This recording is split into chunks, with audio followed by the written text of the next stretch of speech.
next speaker is Josh Lymburner.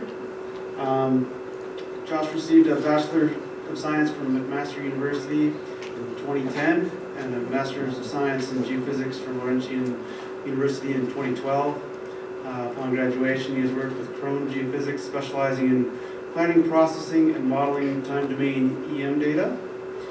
His talk this morning is 3D resistivity and 3D IP mapping of an epithermal gold-silver mineralization setting in Comstock Trend, Nevada. Welcome, Josh.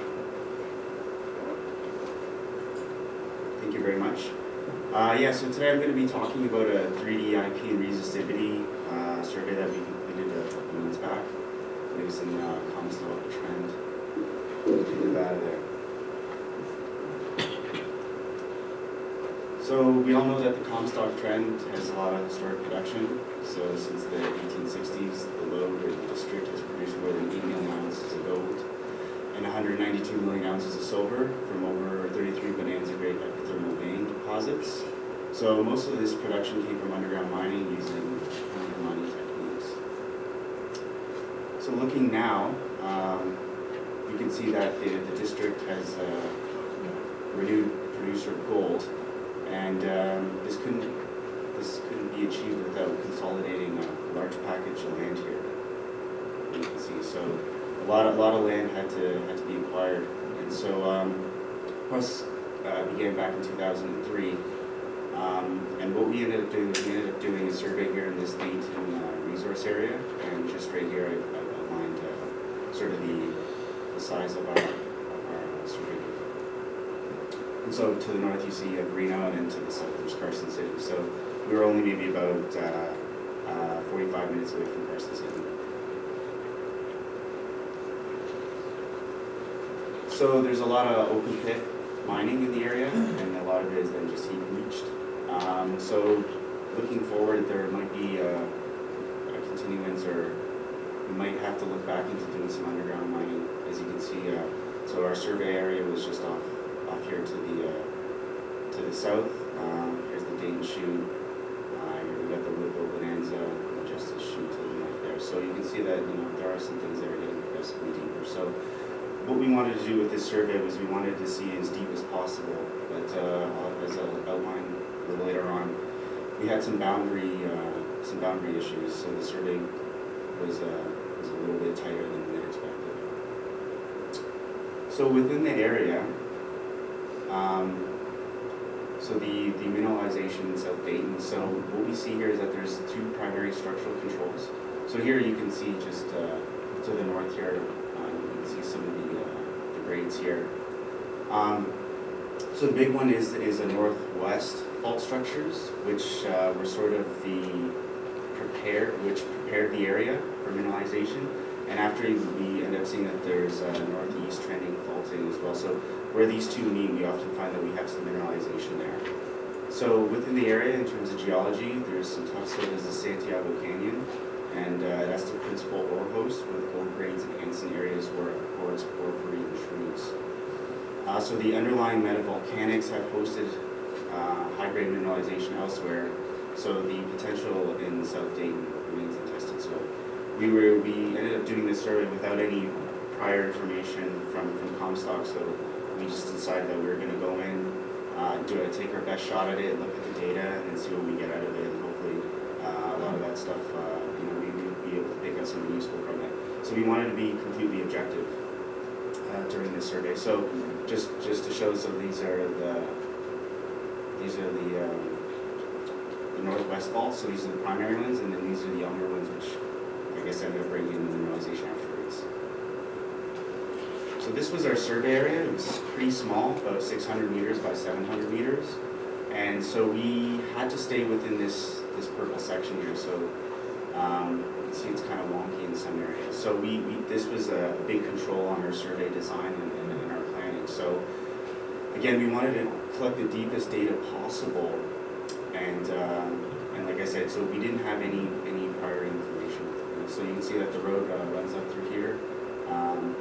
There are some trails and stuff, so that made things a lot easier in terms of laying out the equipment and setting up the survey. So we did have some minor challenges in in areas like this, because we couldn't really go there. So that posed some problems, but we were able to get through that. So this was the layout of the survey. So survey setup is completed in about 2-3 days by the crew of 4. So the entire southeast quadrant here, what we ended up doing was to be continuous. We ended up hooking up sort of a line, and there was a culvert here, so then that way we were still able to access and meet this perfect grid while having current injection points elsewhere.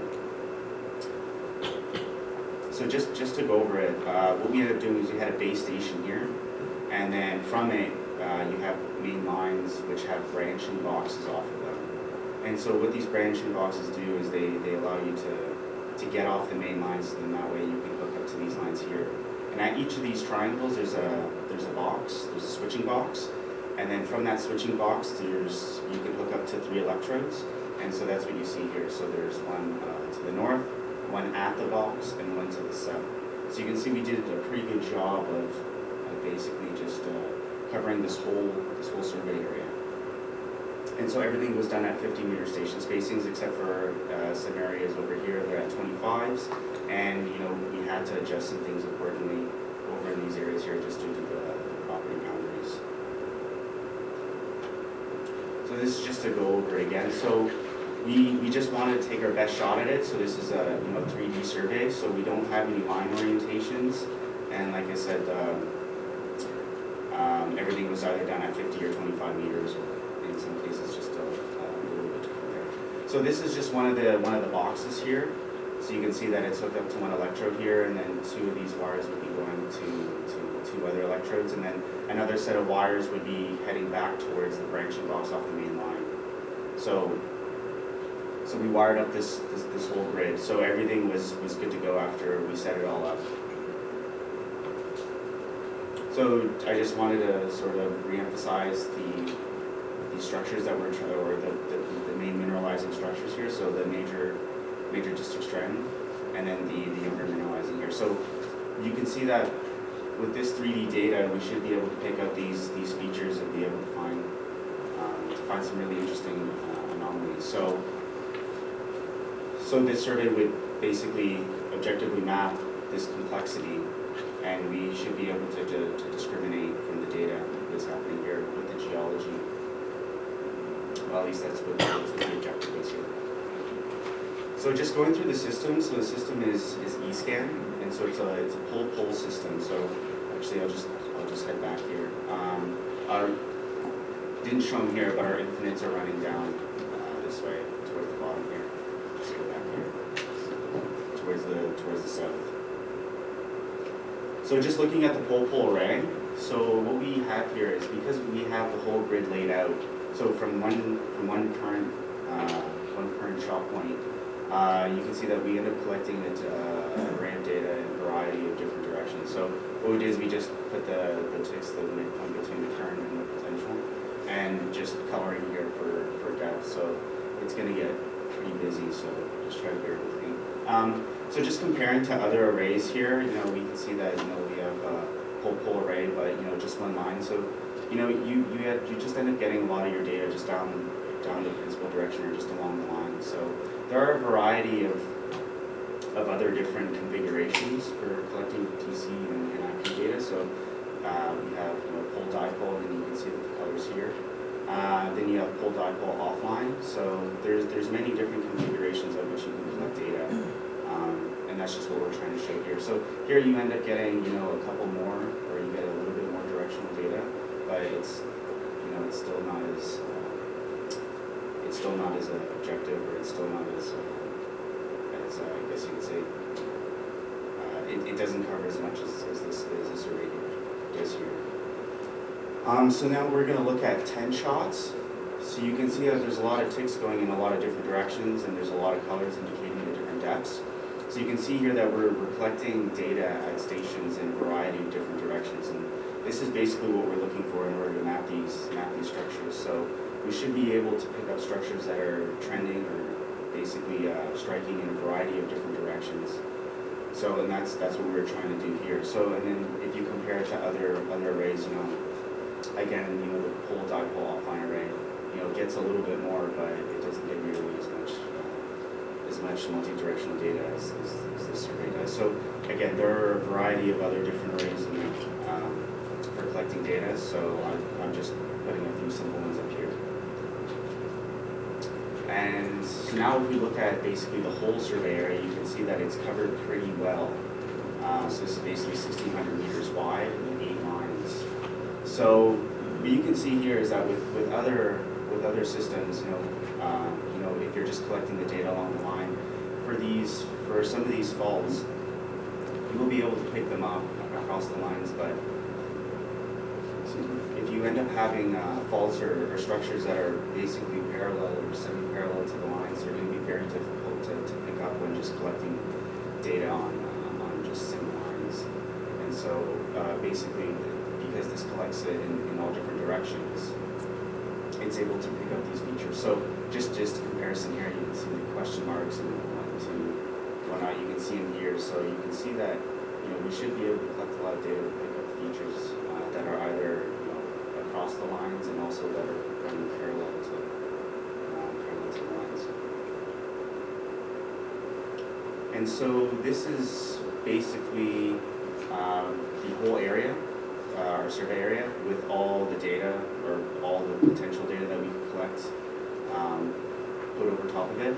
And again, just looking at the two structures that we're looking at here. So this 35 west and between 70 and 50 is the secondary faults that I guess that was the mineralization. So basically the high density of all the directional 3D data set. So it's required to back up our intention to interpret and use even the most subtle any direction patterns in the 3D Earth model that's updated. So this is what we want to do. So got about 6,000 measurements, and this data should go to about 300 meters depth. So which is pretty good considering the conditions that we're in. So after we collected all the data, we ended up inverting it. We used the UBC DCIP 3D code. So this is just a section here from 44 to 50 meters, and just the resistivity here, so you can see the color bar here. And over the top, we've laid basically the surface geology, the surface map geology. So you can see that the resistivity does a pretty good job. So we can see that we have a fault here, and it cuts off these volcanics from the rest of it. We have the Alhambra fault here, and so you can see that in this area here, which I'll show you later, there's a lot of mineralization. You end up getting these fault structures that are necessary for mineralization. So you can see that there's some other features here that are pretty interesting. So maybe these are features that are occurring at depth or just below the surface. So particularly this will be something of interest here. So just keep that in mind. And there may be the possibility of interpreting other fault structures from the geophysics. So what I've done here is I've laid over some of the gold results. So over here is generally where they occur. And again, so just take note of this feature here for later on. It's going to be pretty important for the IP. So now this is looking at the IP. Between 50 and 56 meters depth. So the IP range from anywhere from about 0.5% all the way up to about 7%. So you can see here that through the Alhambra fault and that resistivity pattern that I showed earlier, we end up getting a few IP anomalies here, which is where a lot of the mineralization occurs and has been sampled already. But then just of note, there is an IP anomaly here. Here's I guess the most chargeable part of it, but it does have a larger extent of depth.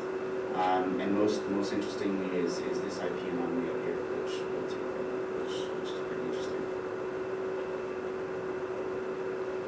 So now I just put on the gold grade, so you can see that the gold mineralization usually occurs with the IP here, especially in this here. So the reason why this IP anomaly here looks pretty good is because if that interpreted northeast fault does come through this area, and there's a fault here, it does provide a good good geological setting for further mineralization. So now we're just going to look at a section through those 3 IP anomalies to the north. And so there's a little bit of the geology here, so the Santiago Canyon tuffs, delta andesites, and you have the metavolcanics just below in the basement. So you can see that a lot of the mineralization occurs at this contact here. This is all part of a larger IP anomaly, but just these are I guess the more chargeable parts of it. And so you can see the assay results here on the drill hole. So what I'm going to do is I'm just going to take the geology off to make it a little easier. And so looking at it, it looks like a lot of the mineralization is occurring around the edges of these anomalies. I mean, this is just occurring in this section here.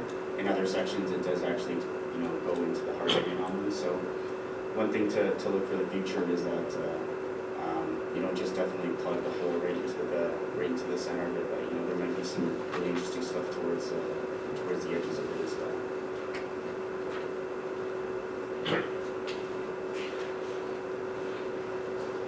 So now going back to the IP here. So I just wanted to reemphasize here. So this IP anomaly here is really interesting. Its signature is very. It's like these IP anomalies up here. So these IP anomalies haven't.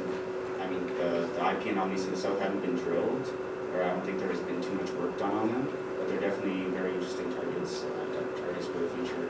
And I think this one especially is a high priority over the other one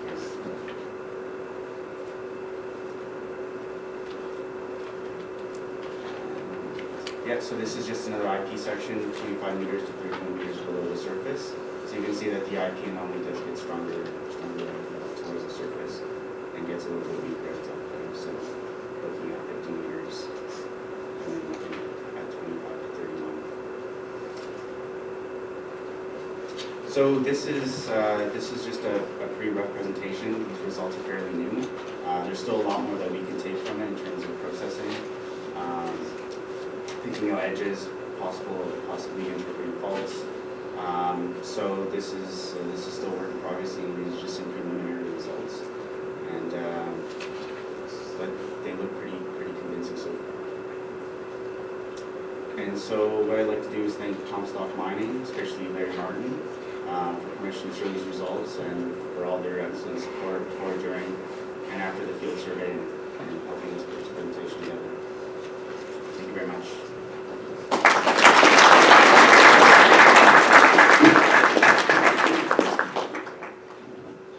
Thanks, Josh. There's plenty of time for questions. Go ahead. Sorry, go ahead. Can you just roughly outline on your map where the section is? Oh, yeah. So it was basically just through here. Sorry. Yes? What was the total area of the survey, the square meterage of the survey area, and how long did it take, and where did it cross? So the area was about 600 meters by 700 meters, so it was pretty small. And we had 4 guys, which was a little bit of overkill, but I'd say to set up, collect all the data, and then to basically pick up all the equipment, it was just a little over a week. So it was very short. And in terms of cost, in terms of this survey size, I'm not 100% sure. I have to get back to you on that, but we basically did this just as a test for Comstock, so it wasn't really at any charge. Yes. You said you explored down to about 300 meters. Yes. And the examples you showed were 56 meters shallower. Have you had a chance to look at the deeper data? Oh yeah. So we basically inverted all the data. So we have all the data, and we created like isosurfaces and 3D models for it. It's just that at depth there wasn't really anything interesting. A lot of the stuff was near surface. We knew a lot of stuff was going to be near surface. So sorry, just to go back. What we ended up doing was to collect some more near surface data, especially. Yeah, so what we did is we did some current only shots. So just around the edges of the property, so that way we can get a little bit more data around the edges.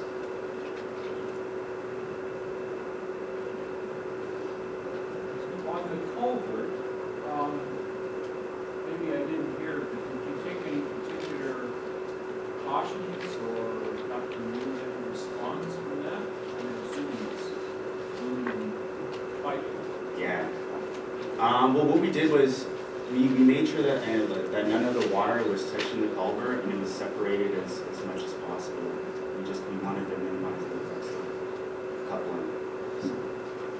Yeah, but I'm assuming the culvert is not insulated in the ground. It's part of the earth system, and the current would flow into it, and there would be potentially at least a resistivity which would want to charge it over. It's not in your data.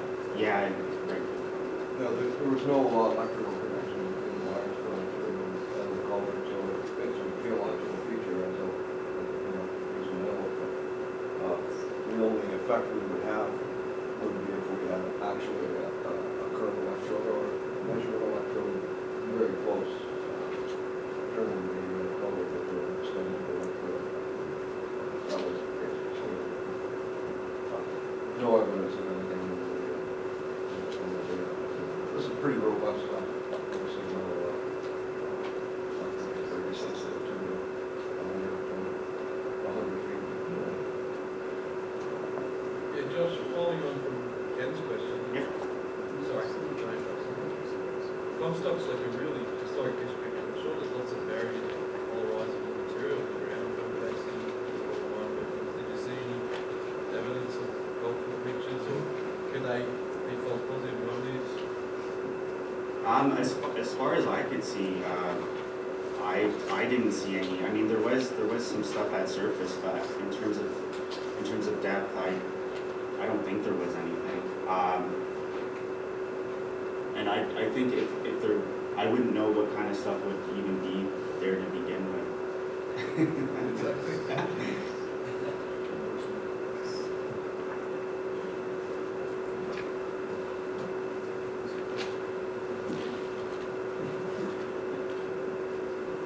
Okay, if there aren't any more questions, I just have more of an observation.